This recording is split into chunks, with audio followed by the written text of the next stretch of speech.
como el idioma no es simplemente palabras, Ujú. sino un modo de ver la vida, tiene que influir, sobre todo, bueno, yo he vivido en la comarca 16 años y sí me influyó, ciertamente. Incluso en costumbres, en modos de ser, intentando aprender el idioma, uno va como hasta quizás por ósmosis Ujú. recibiendo influencia, ¿no? Yo creo que sí es importante, y no es simplemente palabras o una forma de comunicarse, sino algo vital. Es por lo menos esa es mi experiencia. Oye, y esto es muy interesante porque en nuestro idioma, el español, hay mucha... Hoy, como cada miércoles hasta ahora, con la Academia Panameña de la Lengua, en esta ocasión nos acompaña don Jorge Zarzaneda del CIT, quien es sociólogo, también es teólogo, tiene una destacada trayectoria en la educación intercultural bilingüe en los estudios de lengua, imagínese usted, Navere.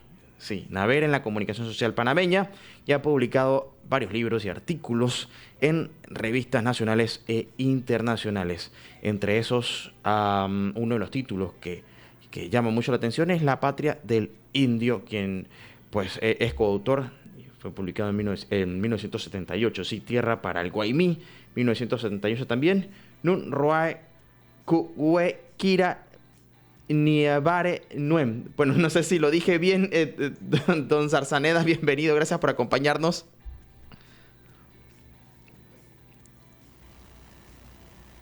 Muchas gracias, muchas gracias. Un honor estar aquí. No, el honor es mío y contar con usted en este programa hoy para hablar desde la Academia Panameña de la Lengua en algo tan importante como son nuestras lenguas originarias, y usted ha hecho un estudio exhaustivo sobre eso, en especial el Novere. Y hablemos un poco acerca de esto, ¿no? Porque de alguna forma esto ha influido o influye en nuestra cultura. Bueno, yo creo que sí. Como el idioma no es simplemente palabras, Ujú. sino un modo de ver la vida, tiene que influir. Sobre todo, bueno, yo he vivido en la comarca 16 años y, y sí me influyó, ciertamente. Incluso en costumbres, en modos de ser, eh, intentando aprender el idioma, uno va como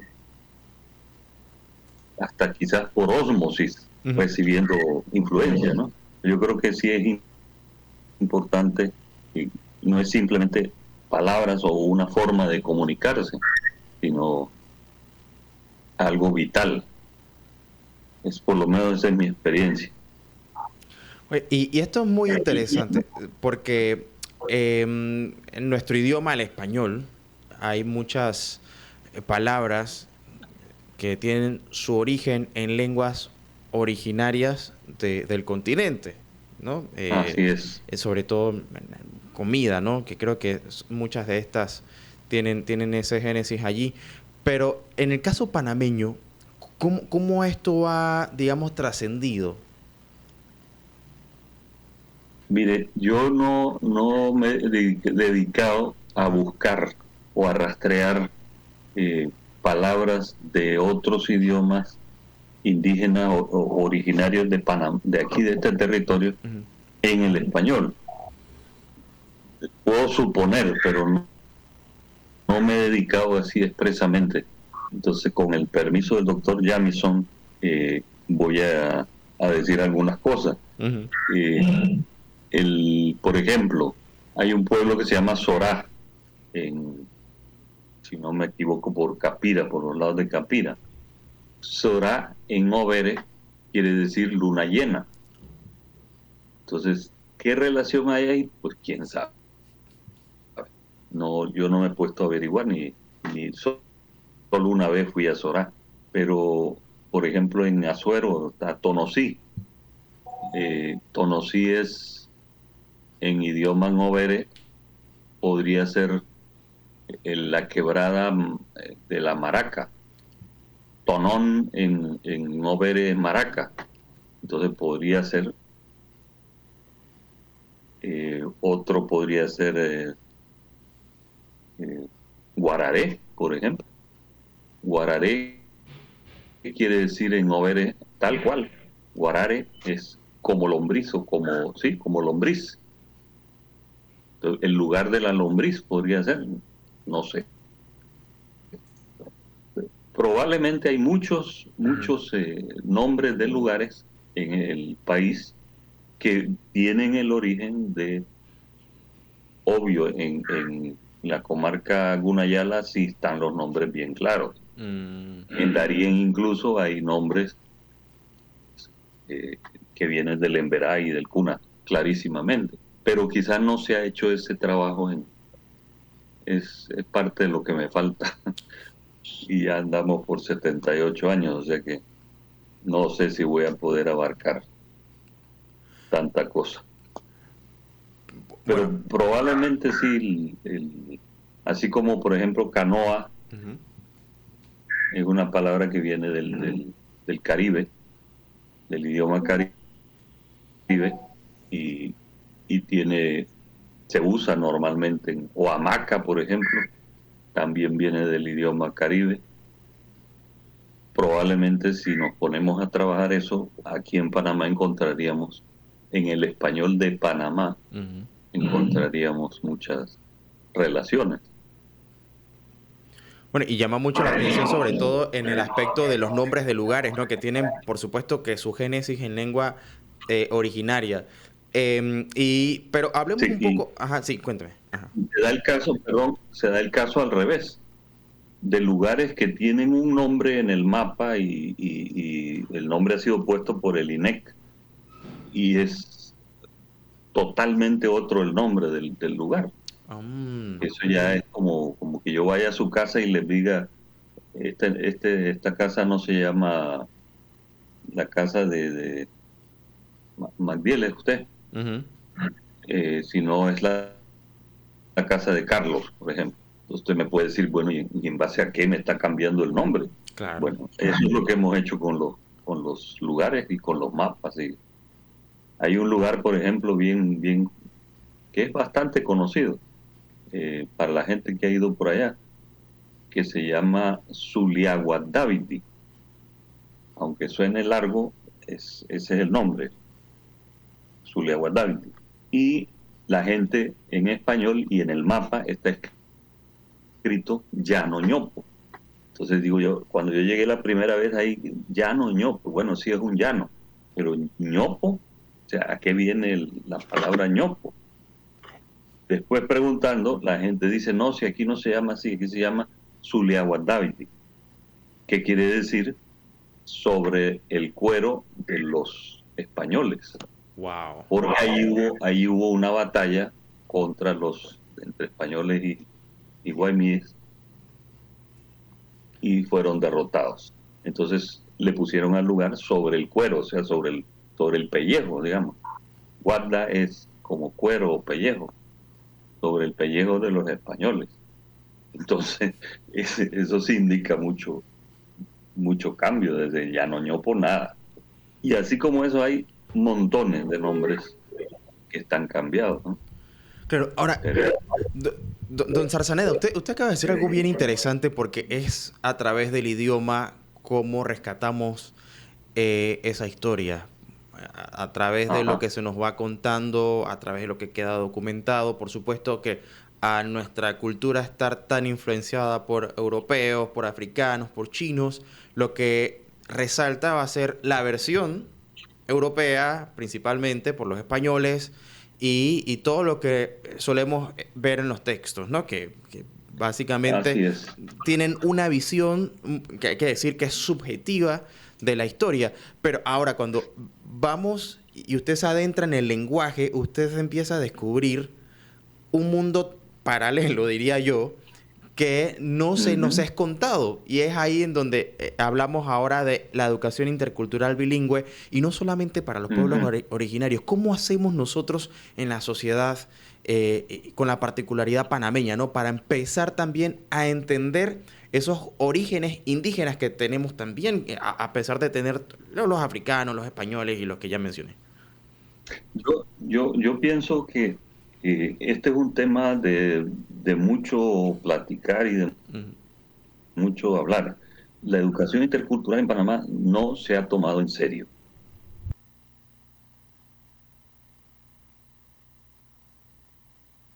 Es urgente que asumamos con seriedad, incluso con fondos, el trabajo de la educación intercultural. Esto en Panamá ha empezado desde el año 75, que yo recuerde, empezaron los primeros trabajos sobre educación intercultural. Se hicieron buenos trabajos y eso fue quedando y con diferentes gobiernos se asume o no se asume, eh, tanto que en la mayoría de los pueblos indígenas originarios de Panamá no hay realmente una educación intercultural seria, a excepción honrosa y muy buena del pueblo Cuna, que sí tiene, pero porque ellos asumieron con sus autoridades y con apoyo de la cooperación española, asumieron el trabajo de educación intercultural. Entonces hicieron pues un diccionario muy bueno, hicieron gramáticas, hicieron textos, se propusieron formar docentes y hoy van, creo que por el cuarto grado, quinto grado ya de primaria. En cambio, en la zona Nove, en la zona Buglé, en la zona Huaunán, en Vera, la zona Naso y Bribri mucho menos, eh, no, apenas estamos intentando entrar en lo que se llama maternal o kinder.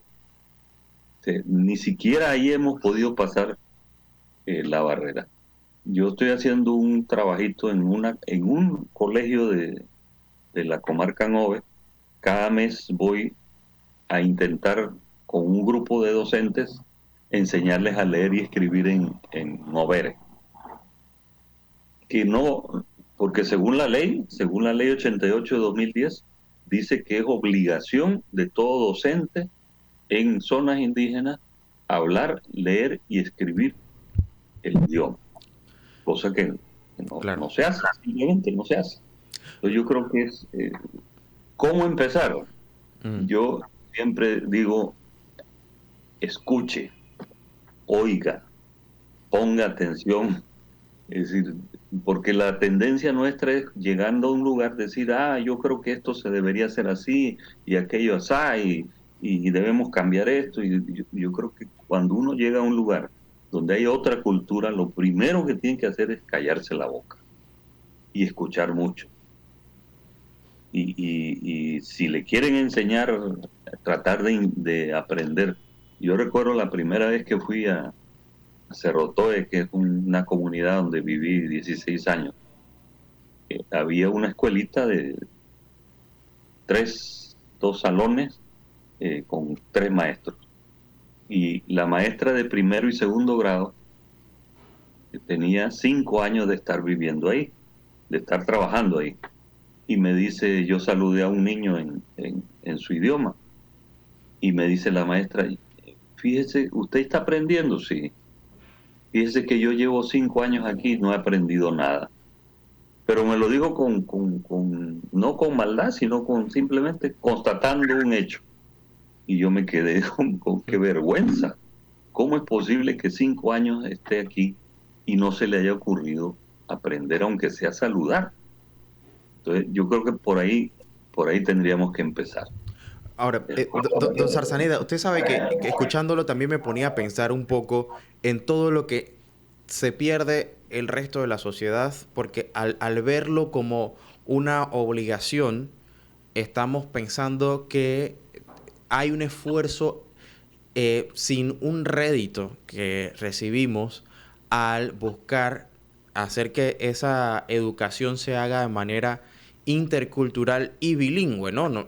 Bilingüe Ajá, no por el inglés, sino por sí, un lenguaje autóctono con esas historias, porque seguramente cuando escuchamos la mayoría de nosotros que estamos en ciudad capital o en provincias, sobre la comarca, lo asociamos con lo habitual, con que son lugares en donde se asocia con pobreza, se asocia Mm. con que no ha llegado, entre comillas, el desarrollo.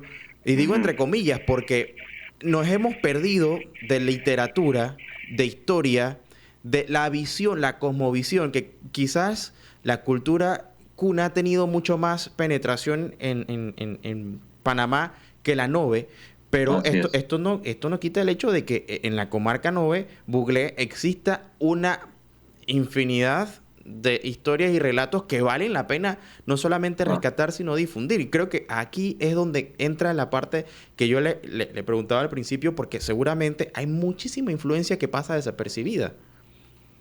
Y el modo de captar la vida. Ujú. Por ejemplo, yo siempre pongo unos ejemplos que nos indican que hay otra mentalidad ahí. Por ejemplo, eh, yo una vez le entregué una naranja a un señor y la partí por la mitad, pero en plano. Ujú. Y entonces le digo, ne dare es mitad. Ujú. Entonces tenga una mitad. Y entonces me dice el señor, no, eso no esa no es dare, ese es cuoro. A ver, a ver. Entonces hay dos palabras para decir mitad. Sí, pero entonces me acordé. Cuoro también quiere decir esposo o esposa. Y me dice, sí, es decir, cuando se parte en vertical se dice cuoro, cuando se parte en horizontal se dice dare. Ah, y entonces quiere decir que cuoro es Como es que esa equidad. el esposo es la mitad de la esposa y la esposa es la mitad del esposo. Eso es lo que Mm. están diciendo. O sea, es mucho más valioso que decir esposo, porque esposo es el que está amarrado. Mm. Esposar es amarrar. Entonces la esposa es la que está amarrada, el esposo es el que está amarrado. Es un concepto negativo del matrimonio. En cambio, en el idioma novere es un concepto mucho más trascendente y mucho más profundo, porque es la mitad. Si yo no estoy completo si no está mi esposa, y mi esposa no está completa si no estoy yo. Y me parece, si eso se tradujera en otros, en reflexiones, sería valiosísimo, ¿no? Claro. O, por ejemplo, otro ejemplo, para decir eh, dolor, dicen tare. Por ejemplo, dowo tare tie, me duele la cabeza. Y en cambio, para decir te quiero, dicen mo tare tiwe, o sea, yo te quiero. Entonces, para decir dolor y querer, se usa la misma palabra, tare. Entonces, uno puede pensar es que muchas veces cuando uno quiere, le puede, le puede dar dolor o sufre. Son emociones intensas. Ujú. Exactamente. Claro. Entonces, dice uno, bueno, aquí hay otra riqueza. Y así como eso hay muchas eh, frases, palabras que le indican a uno mucho más de lo que simplemente está diciendo, ¿no? Oh, por supuesto En que sí. eso es rico el idioma. Oye, y algo que me llama mucho la atención es sobre todo el peligro que existe de que se vaya perdiendo ese idioma, y creo que Exacto. es ahí en donde también hay que reflexionar un poco, porque con esta idea de la bueno, ¿cómo sería? Llanización. Eso, de occidentalizar, ¿no? A los grupos originarios, de enseñarles en el idioma español, que ese es el idioma, entre comillas, oficial. eh, Ajá. Estamos causándonos daños también porque estamos eliminando todo Ujú. rastro de cultura, algo tan valioso como eso que usted está compartiendo con nosotros en esta tarde, no debería pasar desapercibido. Así es, así es. Eh, eh, yo creo que bueno, los estudios han dicho que un niño que empieza a estudiar, bueno, y eso no solo en mover, en cualquier idioma, Ujú. si empieza a estudiar 2 o 3 idiomas, ese niño va a adquirir mucha mayor autoestima, va a desarrollar mejor su cerebro y va a ir aprendiendo 3 o 2 idiomas. O sea, es mucho más rico el promover la educación intercultural sea con idiomas originarios o con otros idiomas. Entonces, y eso lo han comprobado los estudios.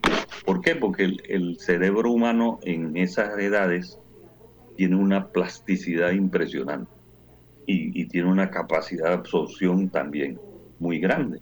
Entonces, se puede, se puede hacer, pero como somos más cuadrados y decimos no hay que castellanizar, Claro. entonces hay que formarlos en este idioma porque este es el idioma nacional.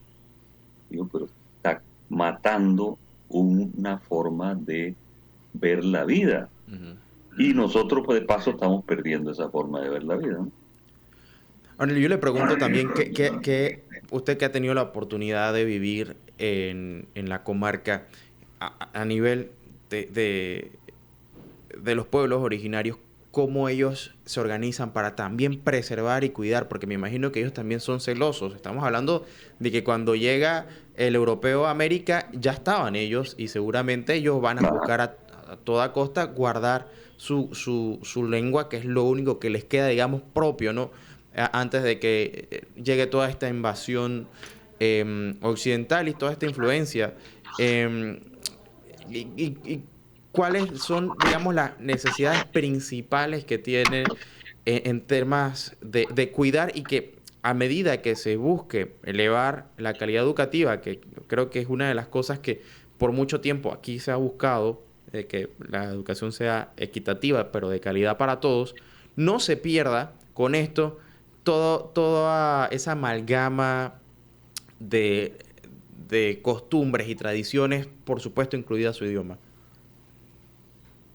Sí. Yo creo que habría que hacer todo un programa. Bueno, de hecho Ujú. existen lo que llaman hojas de ruta. Existe la Dirección de Educación Intercultural que han hecho creo que 4 o 5 planes ya en los últimos años, eh, pero o no hay voluntad política de llevar eso adelante, Ujú. o no hay fondos. Por ejemplo, en la oficina hay una persona, hasta hace poco, había una persona, una docente, para atender la EBI, la educación intercultural, en 400 escuelas que hay en la comarca Nova. Entonces, ¿cómo es posible? Es imposible. Es decir, ella no puede atender 400 y pico de escuelas, porque tendría que reunirse con X número de docentes y para formarlos, para llevar planes, para visitar. Es decir, si no hay inversión seria en esta línea, eso no va a avanzar, porque se van a sentir abrumados, no van a poder salir adelante. Esta es la hora en que no existe un diccionario bueno del idioma novere. Existe uno de cuna. Acaban de hacer uno de Emberá. Ujú. Lo hizo un doctor extranjero. No fue cosa de Panamá. Eh, y no hay más. Hay pequeños diccionarios que han recogido palabras, algunos, por ejemplo, eh, novere, español, inglés, y ya. Entonces, si uno no sabe novere, no puede buscar ninguna palabra porque no tiene cómo buscarla. Entonces, es un diccionario exclusivamente para gente nove que sepa leer en su idioma. Y me parece un error, porque habría que tener, como la mayoría de los diccionarios, pues en la posibilidad de ver desde el español al novere o del novere al español, por Ujú. ejemplo. Ujú. Ese es uno de mis trabajos que estoy haciendo y espero tenerlo para dentro de 1 o 2 años, pero no existe todavía. Eh, Hay muy pocos textos, porque si uno enseña a leer y escribir, pues necesita texto. Hay muy pocos textos de escuela que le sirvan a los muchachos. Entonces es como el huevo y la gallina, ¿no? ¿Qué es lo primero? ¿Cómo hacemos? Eh, Otra cosa, si por ejemplo se invitara a con Crogovianga, le dicen los nove, es decir, los curanderos, se invitara a curanderos a a las escuelas a hablar de plantas, aunque solo sea de hablar de las plantas. Y ahí tienes un campo de aprendizaje en el idioma inmenso, por lo que significa, por las enfermedades, es decir, yo he trabajado un poco con gente, parteras y curanderos, y es un campo amplísimo. Por ahí podría ser también entrar el idioma. Claro. Hay un problema Sí. grave, que es que los papás de los muchachos hoy han sufrido discriminación, han sufrido problemas a la hora de buscar trabajo, por ejemplo, por no hablar bien el castellano o el español.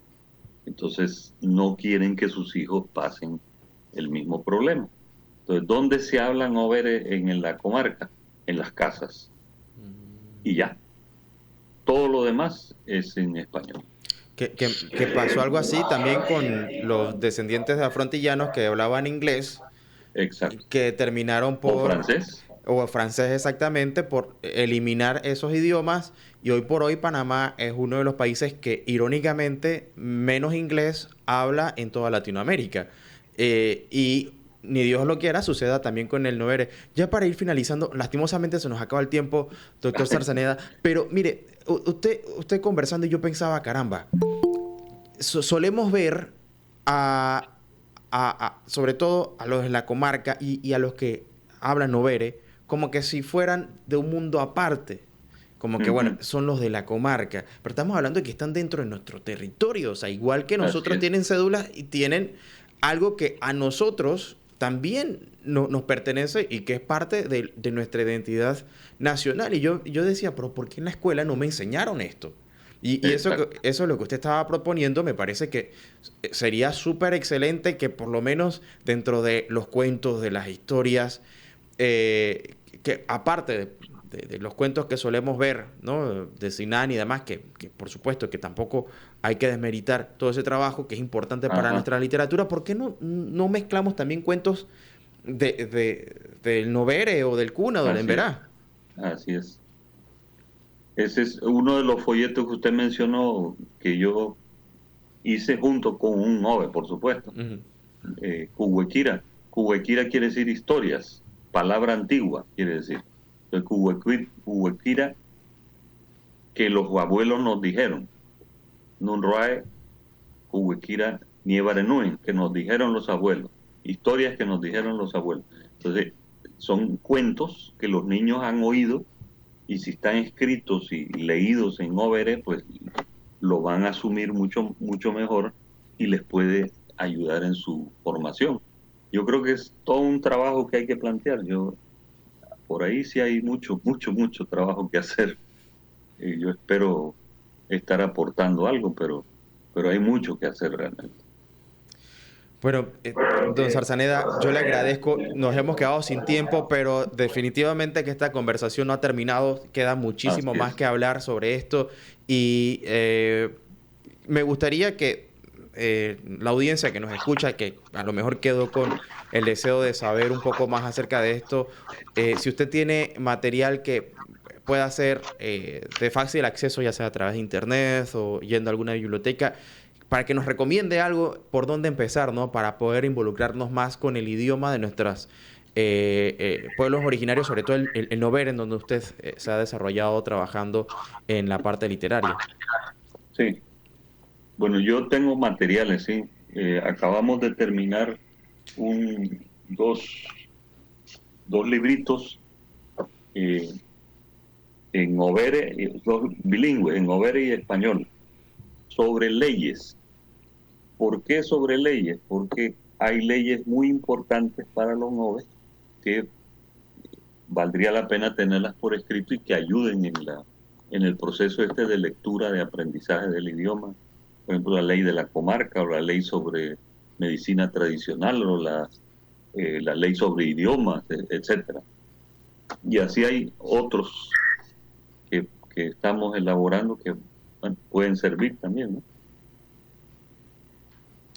Claro que sí. Oiga, muchísimas gracias. nuevamente le reitero la invitación para una próxima ocasión. Don Zarzaneda, gracias por acompañarnos. Tenemos que dejarla por acá de momento. Y bueno, que pase una feliz tarde y abierta, ¿no? Para cuando usted desee, Muchas aquí gracias. estamos a la orden. Muchas gracias, cuando quiera. Bueno. Bueno, con esto pues despedimos esta media hora con la Academia Panameña de la Lengua. Hoy nos acompañó don Jorge Zarzaneda del CID, sociólogo, teólogo también, y por supuesto con una gran trayectoria en educación intercultural bilingüe, especial énfasis en el Novere. Vamos a este último cambio comercial, VIH. Buenas tardes, bienvenido aquí a Relax. Sí, muy buenas tardes, gracias. Efectivamente, como lo mencionas, ya llegaron a Panamá las autopruebas de VIH. Estas son pruebas que se hacen con sangre, con un par de gotas de sangre del dedo. Son unos kits que traen todos los implementos que se necesitan para que las personas puedan testearse en su propia casa. Son pruebas de tamizaje que permiten a las personas saber si han estado expuestos al virus del VIH.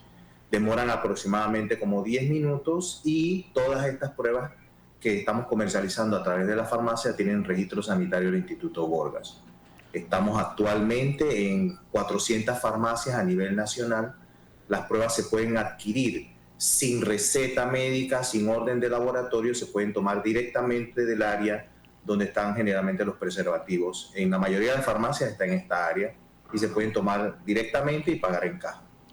Y esto es importante porque las campañas se hacen todos los años buscando que las personas tomen conciencia sobre la importancia de realizarse estas pruebas, y sabemos que uno de los retos siempre ha sido el poder hacer que las personas acudan a los laboratorios o los distintos lugares en donde uno se las puede realizar. Esta viene a ser, digamos, esa alternativa un poco más efectiva, eficiente, sobre todo conveniente para las personas para poder encontrar o detectar el virus. Pero cuénteme un poco acerca de la confiabilidad. Estas pruebas, ¿cuánto tienen en el mercado, no solamente en Panamá, sino digamos ya comercializándose, y qué tan confiables son? Muy buena pregunta. Como te mencioné hace un momento, están avaladas por el Instituto Conmemorativo Gorgas, tienen registro sanitario, la sensibilidad es un 99.9% y la especificidad de un 99.7%. Estas pruebas, estas autopruebas que se venden en Panamá a nivel de las farmacias para que las personas puedan adquirirla directamente sin pasar por el estigma de dar datos y de pena que puedan tener de acercarse a un laboratorio y testearse. Esta iniciativa en Panamá es la primera en la región. Hay experiencias actualmente que se llevan a cabo en México y Brasil con un éxito muy bueno.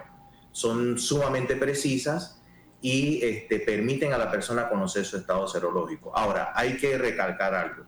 Estas son pruebas de autotamizaje. Significa que no es una prueba de laboratorio oficial realizada por un profesional de laboratorio, por lo cual todas las autopruebas que lleguen a salir positivas deben ser confirmadas en un laboratorio clínico. Nosotros como Grupo Pharma y yo como asesor de laboratorio ideamos un programa clínico gratuito con las clínicas Minimed de todo el país. ¿En qué consiste? Todas las autopruebas que marquen positiva van a recibir una prueba de laboratorio confirmatoria y una consulta médica gratuita con referencia a los servicios de salud, totalmente gratis, cubierto por nosotros, para los que den positivo a las autopruebas. El mecanismo para obtener este beneficio sería a través de un código QR que se enviaría por el celular con confidencialidad de datos totalmente. Ahora, esto es muy importante porque eso que usted menciona es relevante. Uno, pese a que prácticamente es el 100% de confiabilidad en cuanto a lo que usted me dice en los resultados, siempre hay un porcentaje mínimo que puede ser un falso positivo, y esto pues tiene que avalarlo ya un laboratorio. Así que hay otra parte más de conveniencia al poder realizarlo y salir, digamos, de duda. Pero quiero que usted me diga, como experto en esta materia, ¿cuándo se recomienda que las personas, porque algunos dicen, sí, pero es que yo no tengo una vida sexual activa y demás, pero ¿cuándo se recomienda realizarse estas pruebas? Muy buena pregunta. Fíjate, generalmente la realización de las pruebas de VIH, en este caso de las autopruebas, que se promocionan para las personas que, entre comillas, tienen una vida sexual un poco desordenada, pero sin embargo eso no es Garantía. únicamente el indicador para realizar una prueba de VIH. Uno debe hacerse una prueba de VIH según la OMS entre 13 y 64 años de edad, por lo menos una vez al año, como parte de su autocuidado. Mira, te pongo un ejemplo. Yo no soy diabético, no tengo riesgos de diabetes ni familiares ni por mi alimentación. Sin embargo, yo todos los años me hago una glucosa, simplemente por el hecho de cuidar mi salud. Bueno, asimismo es con las autopruebas de VIH. La facilidad de las autopruebas la puedo obtener fácilmente en la farmacia. El costo relativo es de $10 más o menos, $1 más, $1 menos, dependiendo de la cadena de farmacia. La puedo adquirir, es asequible. Me hago mi prueba, en 10 minutos tengo mi resultado y ya sé que por lo menos en este año yo me hice un autotesteo como parte de mi autocuidado. Es muy importante esto. Incluso, como te mencionaba, con el programa clínico gratuito que ofrecemos para las que salen positivos, y son gastos que no incurre la persona que compra la prueba, son totalmente gratis. Eso nos asegura a nosotros el impacto social que pueda tener las pruebas en el mercado, porque sabemos que hay gente que se va a asustar, que va a tener temor de los resultados, incluso antes de hacerse la prueba. Dentro del kit de autopruebas hay una tarjeta con un video instructivo sobre el VIH y las líneas de apoyo de la Fundación Provicida, con la que hemos hecho una alianza para que brinde orientación a las personas directamente, las que compren la prueba y quieren hacer alguna consulta sobre el VIH. La Fundación Provicida tiene un alto recorrido en Panamá en este tema, así que es un referente importante que también está dentro del kit de autoprueba. Y esto es sumamente importante, ese acompañamiento y darle qué hacer en caso de. Creo que eso también es sumamente necesario y qué bueno que exista esta alternativa. Me llama la atención que sea Panamá pionero en esta materia. No sé si manejas algo de cifras, pero ¿cómo está nuestro país con respecto a otros en la región en casos de VIH? Muy buena pregunta. El año pasado el Ministerio de Salud reportó alrededor de 1.500 nuevos casos de VIH en Panamá, nuevos casos. Y de eso, la mayoría eran personas de menos de 29 años, lo que significa que los chicas jóvenes son los que están ahorita encabezando la epidemia aquí en Panamá. Comparado con otros países de la región, con la cantidad de población que nosotros tenemos es altísima. Entonces, precisamente las autopruebas de VIH es una herramienta que permite los diagnósticos oportunos y que la gente reciba medicación, porque hoy día el VIH no es una condena de muerte, es una enfermedad como cualquier otra que se puede controlar y manejar perfectamente y llevar una calidad de vida muy buena. Lo más importante es el diagnóstico oportuno y eso nos lo brindan. En lo que tú mencionaste antes, se me olvidó contestarte, ¿cuándo se debe hacer uno la prueba?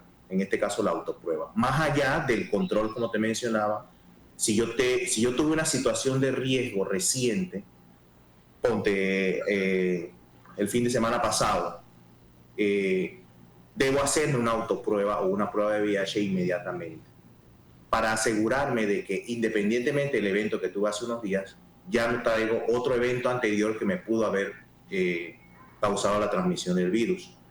Después de esta prueba, si sale negativo, se debe repetir a los 30 días. Si a los 30 días sale negativo, a los 3 meses, y después de los 3 meses, pues puedo asegurarme que esa situación de riesgo que tuve no me llevó a contraer el VIH. Pero es una herramienta, como te digo, útil, porque las cifras de VIH no bajan. Al contrario, están subiendo. Y cada día más en jóvenes. Bueno, y esto es sumamente importante, así que muchísimas gracias por esta recomendación. Creo que algo clave en esto es la detección temprana, o sea, que no hay que dejar que el tiempo pase y esta es una gran herramienta. Decías que estaba disponible en las farmacias, esto en las principales farmacias, ¿se puede adquirir? Sí, estamos en casi 400 farmacias, tenemos las farmacias Revilla, las farmacias del Grupo Rey, Extra, Jumbo, Conway, la otra semana está entrando ya todos los 99, y todas las farmacias populares de San Miguelito, Tocumen y el centro de la ciudad. Bueno, importante, muchísimas gracias. No sé si quieres dejar un mensaje para todos los que nos escuchan. Esto es una alternativa muy conveniente para muchas personas por muchos aspectos. Decías que no te pide, no es invasiva porque no te piden esos datos confidenciales. También es conveniente porque uno se la puede realizar y pues no es tampoco tan costosa. Es correcto, exactamente lo que acabas de decir. Es una prueba asequible, de bajo costo, es una prueba accesible, o sea, lo puedes obtener fácilmente sin tener que nadie te pregunte qué vas a hacer. La tomas, la pagas y sigues a tu casa, la puedes realizar en la privacidad de tu hogar. Tú vas a ser dueño de tus resultados. Además de eso, contiene un programa de apoyo clínico para las pruebas confirmatorias y consulta médica y las líneas de apoyo de la Fundación Provicidad para cualquier consulta que tengas sobre el tema. O sea, hemos tratado de cubrir todos los aspectos en esta herramienta que puede facilitar muchísimo los diagnósticos oportunos, que son los que realmente salvan vidas, ¿no? Claro que sí. Y muchísimas gracias por ese mensaje y gracias por la información que nos compartes. Por último, aquellos que quieran conocer un poco más acerca de estas pruebas y dónde tener más información al respecto, ¿dónde pueden hacerlo? Correcto. Nosotros tenemos una página web y un Instagram. El Instagram es autopruebavih, @autopruebavih. Ahí pueden hacer consultas. La página web también es autopruebas.com, autopruebasvih.com, y pueden hacer las consultas ahí. Incluso los mismos kits de autoprueba tienen todos los códigos QR para accesar a todas las páginas y toda la información con respecto a la prueba y al VIH.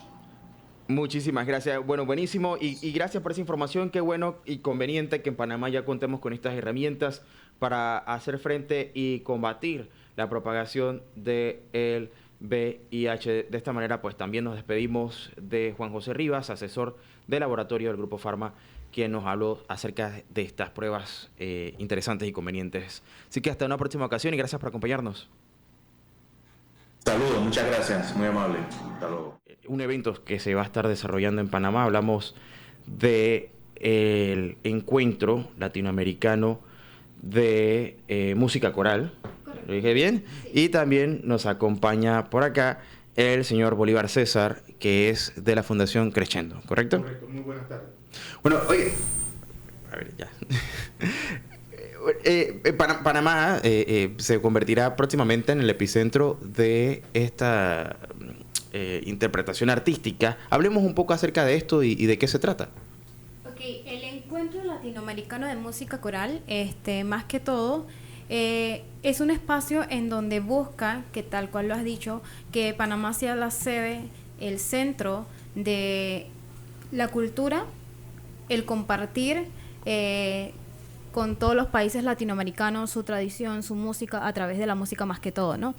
Y el fin de este encuentro es que los demás países hermanos nos brinden de sus experiencias corales a través de la música, que también nos compartan un poco de su idiosincrasia, sus valores de cada país. Y bueno, y Panamá desde esta sería su 8ª edición, y en este año pues no es la excepción de que hemos tenido agrupaciones en el que nos han traído un poco de su país a través de la música. Oye, yo quiero decir algo que a mí me llena de mucha satisfacción, y es que durante todo el año prácticamente hemos tenido un sinnúmero de festivales que tienen que ver con la música. Inauguramos el año, ya se ha vuelto una costumbre en nuestro país con el Panama Jazz Festival. Recientemente termina el Festival San Malo, que la verdad habla muy bien de un país que, digo, no hay que ser adivino para darse cuenta de que es un país muy musical en cuanto a variedad y en cuanto al aspecto también de los géneros. Y aunque la música comercial quizás no ha explotado como en otras latitudes, esto no quita que tengamos un gran nivel musical. Pero háblame un poco acerca de lo que es la música coral en sí para poder entenderlo. Claro. Cuando hablamos de música coral, hablamos creo que aquí en Panamá conocemos mucho lo que es bandas, agrupaciones Ujú. de un grupo de músicos tocando, qué sé yo, algún instrumento, un solista. En este caso, nosotros no usamos instrumentos como tal, sino que el instrumento principal para todos nosotros es la voz. O sea, sin instrumentos. Sin instrumento. La Ah, voz interesante. es el instrumento principal dentro de estas agrupaciones.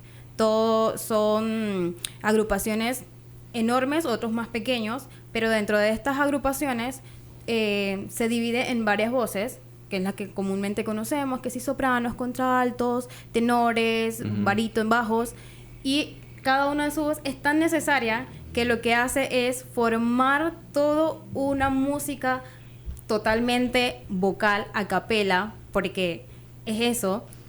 Y el fin de todo esto es que se escuche la polifonía, se escuche esa armonía, se escuche ese trabajo en conjunto que se hacen solo a nivel vocal. Qué interesante. Ahí le estoy pidiendo a ver si nuestro productor nos consigue algo también ahí de música coral para que podamos poner de Claro. fondo, para que podamos escuchar. Claro. Oye, y cuéntame una Coros. cosa, ¿cómo ha sido? Porque son 8 años, ¿no? En Panamá. Y quiero conocer también acerca de esta Fundación Crescendo. ¿Se especializan en el tema de la música coral únicamente? ¿Y cómo ha sido esa experiencia, ¿no? De poder llevar o involucrar a más personas, sobre todo jóvenes, en esta rama musical. Sí, gracias por la oportunidad de toda esta vitrina de Radio Ancon. Y en efecto, bueno, Fundación Crescendo simplemente es un actor de fuerza de apoyo a la estructura de lo que viene siendo el ELANCO. El ELANCO tiene 8 años trabajando incansablemente por crear un espacio de música coral, un espacio de las bellas artes del canto. Siempre se interpreta de que el canto simplemente es la música sacra, esta música de la iglesia. Claro, que es lo que me imagino Sí, yo, ¿no? o En sea, este momento. Pero es que esa es una parte de la historia, cómo surge el claro. canto coral. Claro. Pero en la medida en que el ANCO se ha ido desarrollando, y vaya, ¿por qué no decirlo? Y con todo respeto, todos los países tienen su propia cultura, tienen su propia claro. historia, tienen su propia rítmica. Y eso hace que el ELANCO sea una vitrina para poder exponer su música cultural, su música urbana, su música que en diferentes latitudes cada uno va creando fusiones, va creando, enlazando las diferentes armonías para conjugar otros espíritus de canto. Entendamos que por eso es las bellas artes, porque el límite solamente el cielo. Siempre se van creando nuevas manifestaciones y el ELANCO en realidad da esa oportunidad. Nosotros como brazo, a través de la ONG, creamos el convenio y creamos la estructura junto a la Fundación Encuentro y entonces esta estructura simplemente ha sido mancomunada para darle la fortaleza a través de la estructura que nosotros tenemos por ya prácticamente 12 años de estar trabajando en Panamá, no solamente en el campo coral, sino en otros rubros o distinciones de la música, ¿no? Llaman la música instrumentista. Pero en este caso que nos atañe, a pesar de que el año pasado hubo unos antecedentes de orden nacional, el ELANCO se desarrolló. Eran 250 coristas de diferentes países que, a pesar de las circunstancias, utilizaron la plataforma del ELANCO para exponer su manifestación coral. Y no se detuvo. Hubieron todo el compromiso de poder desarrollar dentro del ELANCO. Claro, teníamos algunas limitaciones. Y no solamente, o mejor dicho, creo que la limitación que más tuvimos forzada fue la parte turística, porque obviamente las calles estaban un poquito convulsionadas. Y el ELANCO, a pesar de que es talleres, conciertos, pedagogías, simposios, tanto para personas naturales, para estudiantes, para el público en general, para colegios, también es una vitrina de turismo para poder vender nuestro país, la marca país, que todos los panameños estamos anhelando y que estamos construyendo año tras año, poder crear una verdadera marca país como la tienen otros países, ¿no?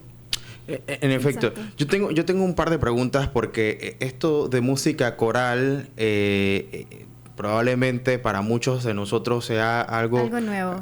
O nuevo o muy desconocido. Claro. ¿Y cuáles son esas diferencias con el coro convencional, por ejemplo? Porque escuchamos regularmente a los coros, pero ya decía Rosa, la música coral no tiene instrumentos. ¿Cuáles son esas grandes diferencias? Ok, Creo que lo más que conocemos actualmente son los coros que siempre están prácticamente cerca de una orquesta. Claro, por supuesto, que es Eso lo más común. más común, Ajá. exacto. Pero en este caso, nosotros no estamos acompañados de una orquesta como tal. Es literalmente solo los integrantes del coro los que están cantando. Y ellos son los encargados, a través de su voz y su talento, emitir el sonido armonioso que va captando al público. Hay momentos en el que, claro, en este caso, bien lo mencionaba el señor Bolívar, de que conocemos lo que es la música sacra. Claro dentro de este ajá. festival, obviamente también dentro del repertorio del festival está la música sacra como la latinoamericana. Dentro de la latinoamericana está más la posibilidad de usar más ritmos en cuanto a instrumentos, porque claro, es donde nos destacamos en cuanto a cultura. Cada país Claro. viene con su vestuario típico, viene con su musicalidad de su país, con la forma de vivir de ellos también. Así que cada uno trae uno que otro instrumento, sea de percusión, sea lo que usen más en su país, y lo usan a través también. Pero cuéntame una cosa, o sea, más allá también de cantar, también se puede emitir sonidos. De repente, que es muy común con los quintetos, ¿no? Algo así como Claro. Pentatonix, que seguramente muchos Exacto. hemos escuchado Pentatonix. Exacto, Ajá. es que prácticamente es eso. Sí, es solo la voz, es la Mira, voz. Ajá. sí, por poner un ejemplo, hace años atrás había una agrupación que se llama Vocal Sample.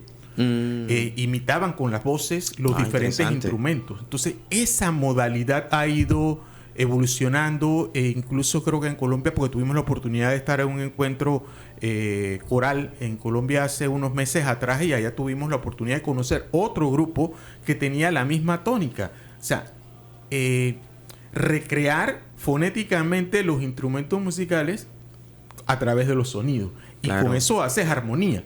Pero eso es parte de la independencia a la cual hablaba nuestra compañera, porque obviamente es como la música instrumentista. Existe la música clásica que ya está escrita por estos supuesto. grandes y maestros grandes, que ya hay una partitura. Igualmente, asimismo, la música sacra se convierte como en el manual operativo para poder aprender la realidad de la música coral. Entonces, de allí hacia adelante entramos en la independencia, porque ya surge entonces lo que es la parte latinoamericana, ¿no? Y ya forma parte de querer tomar un tema musical autóctono de cada región y Interesante. llevarlo a canto coral, con Correcto. arreglos y partituras esenciales, y la implementación de 1, 2, 3 instrumentos o grupos de cámara más pequeños, porque lo que tiene que resaltar es el canto, no el instrumento, es el canto.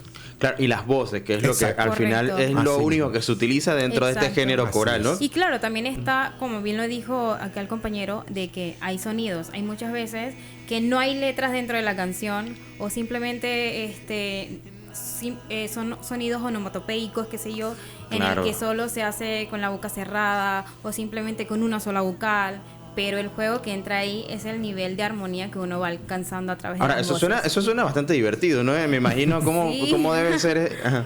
Mira, esto es un mensaje a la sociedad, a la audiencia de Radio Ancon. Si bien es cierto, la música juega un papel importante en la formación de los jóvenes, Ujú. y aprovecha esta oportunidad. Ojalá los padres tuvieran el compromiso de no solamente regalarle una tablet y un celular, sino o una computadora. Regalen un instrumento musical.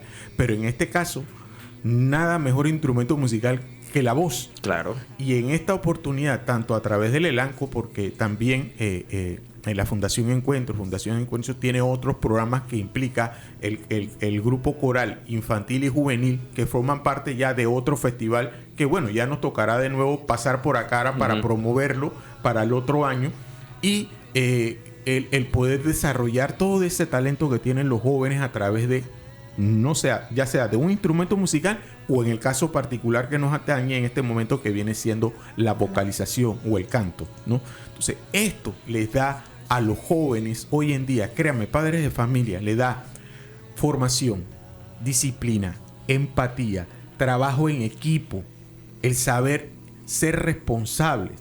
Todos estos elementos juegan importantes señalamientos para que el joven, el individuo, se vaya formando, y le servirán para todo el camino. O sea, una persona que se forma en la música, que se forma en el canto, créanme, es una persona de bien, es una persona que ha pasado por procesos. Y cuando tú pasas por procesos, tú te sometes a mucho aprendizaje. Ese es parte del fundamento de la disciplina de las bellas artes, pues. Claro, y ahora lo interesante con el tema del uso de la voz, distinto quizás al de un instrumento, es que ya lo tienes, o sea, no tienes que ir a buscarlo. Así es. Que esa es una ventaja ya de salida, ¿no? No hay excusa ahí para que comprarlo. La única inversión de nuestra compañera para el canto sería es el atuendo, el maquillaje, el peinaje. Solamente. Esa es la única inversión. Y cuidar la voz. Y cuidar la voz. Exacto. Por supuesto. Ahora, cuénteme un poco, porque este evento se va a desarrollar, me decías antes, en octubre, ¿cierto? ¿Cómo funciona? ¿Está abierta una convocatoria? ¿Están buscando que las personas se involucren, que participen dentro de alguna agrupación coral o cómo? Ajá. Claro, el evento normalmente siempre se realiza en el mes de octubre. Este año es del 21 al 25 de octubre. Buenísimo. Una semana prácticamente compartiendo con otras agrupaciones. Y sí, este festival siempre se da una fecha antes de... una fecha tope donde cada agrupación, si tiene algún coro, en este caso sé que aquí en Panamá tienen muchos coros, se les abre a ellos, también se les llega la invitación de que si quieren con su coro participar dentro de este festival, también se les comparte a nivel internacional a los países latinoamericanos la invitación a este festival y ellos van llenando su formulario, las agrupaciones que quieren, nos van enviando sus videos también del trabajo que hacen y acá nosotros nos encargamos entonces de ir escogiendo a qué cantidad también de coros podemos tener. Hemos tenido en su momento bastante, pero ha sido un trabajo arduo. Este año, pues, los convocados han sido 6 agrupaciones de 4 países. O sea, que es bastante diverso, ¿ah? Exacto, No, definitivamente, exacto. definitivamente. Hay que ponderar algo. Si evidentemente, como dice nuestra compañera Rosa, del 21 al 25 de octubre, el pueblo panameño va a tener la oportunidad de asistir a los conciertos. Exacto. Porque si bien es cierto, el festival tiene efecto de talleres y clínicas para los coros participantes, también hay conciertos. Y los conciertos son totalmente gratis. O sea, que no tienen que preocuparse que no hay dónde ir, de recibir buena cultura. Esa siempre es la básicamente. Todo el que está escuchando y se quedó con ganas de ver este evento, pues no tiene excusa, lo va a poder ver gratis. 1. Teatro Anita Villalaz. Casco 2, Antiguo, ¿no? La iglesia de San José del Casco Antiguo. Es buenísimo. Y 3, el Auditorio de Paz del Socagagay. Son 6 agrupaciones internacionales que van a venir de México, Costa Rica y Colombia. Siempre queriendo mencionar que en las versiones anteriores ha estado participando Ecuador, Uruguay, Perú, Guatemala, El Salvador, México, Colombia, Costa Rica, incluyendo coros de Panamá, ¿no? Entonces es un trabajo que se está haciendo por todos estos años de abrir una vitrina, 1, para el canto coral y 2, de vender Panamá como un centro cultural y un centro epicentro turístico, una marca país, que es lo que siempre hemos querido estar mencionando. Y me encanta que sea el Casco Antiguo parte de ese epicentro cultural porque ofrece mucho más que solamente ir a caminar y ver su infraestructura. Así que muchísimas gracias a los dos por esta invitación. Gracias. Invitados para cuando se acerque el festival para que podamos hacer ese recorderis a las personas para que sepan quiénes van a estar presentándose, sobre todo de Panamá. Antes de irnos, ¿dónde puede la gente que me está escuchando en este momento ir y conseguir más información? Ok, tenemos nuestro perfil en Instagram y todo, Facebook, Instagram, @elanco_pty, en donde ahí subimos toda la información, todo lo que necesiten preguntar, ahí está siempre. Elanco con M. Con M. Si acaso se mete una N ahí. Elanco PTY. Ajá. Okay. Ahí pueden encontrar toda la información, la invitación de los coros que vienen a participar, incluso las actividades que se hicieron del año pasado, un evento de nivel, porque los coros que vienen son coros de nivel, por eso se hacen audiciones a nivel latinoamericano para que puedan venir y siempre tener una vitrina de espectáculo de primer país. Encantadísimo y muchísimas gracias, Rosa. Gracias, señor Bolívar, por acompañarnos. Nosotros nos vamos a nuestro primer cambio y ya regresamos en breve con más de Relax. No se vaya.